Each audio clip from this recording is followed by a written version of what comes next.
pour le compagnon de Léa Salamé, pas question de laisser passer les actions d'Emmanuel Macron sans broncher.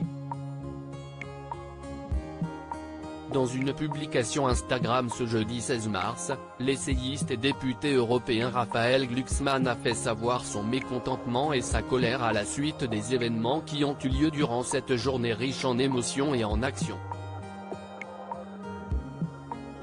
Durant ce jeudi après-midi, à l'Assemblée nationale, la première ministre Elisabeth Borne a en effet décidé d'invoquer l'article 49 alinéa 3 de la Constitution pour faire passer la controversée réforme des retraites.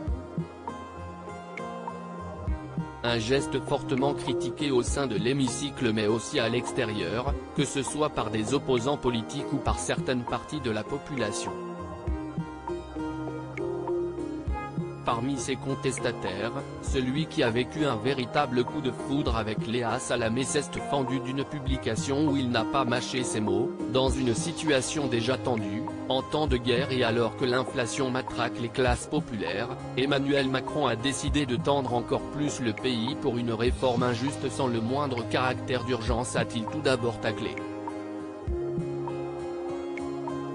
Le député européen, qui n'est pas à sa première critique à l'encontre d'Emmanuel Macron, a ensuite poursuivi, toujours dans l'offensive, quand on en arrive au sein du gouvernement à mentir et à adopter des stratégies pathétiques pour discréditer les grévistes, les éboueurs et un mouvement largement majoritaire dans l'opinion, il faudrait questionner sa propre manière d'exercer le pouvoir puis de conclure un peu plus loin, toute cette séquence est affligeante d'irresponsabilité.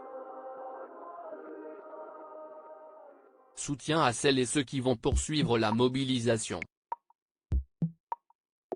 Le combat pour la justice continue, a lancé celui qui ne veut pas parler d'un certain sujet avec sa compagne. Une attaque en règle qui risque de conforter les opposants à la réforme dans leur position.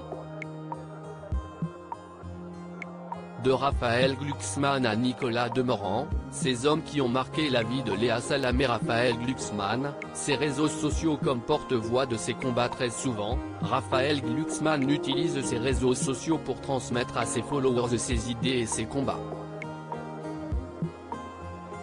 L'un d'entre eux les avait d'ailleurs marqués, lorsque l'homme de gauche avait tenté d'empêcher l'exécution d'un jeune manifestant iranien, en décembre 2022, condamné pour avoir été présent lors d'une manifestation en hommage à une jeune femme tuée par le régime iranien. Une douleur pour l'homme politique, à laquelle s'était associée sa compagne et lui avait apporté tout son soutien.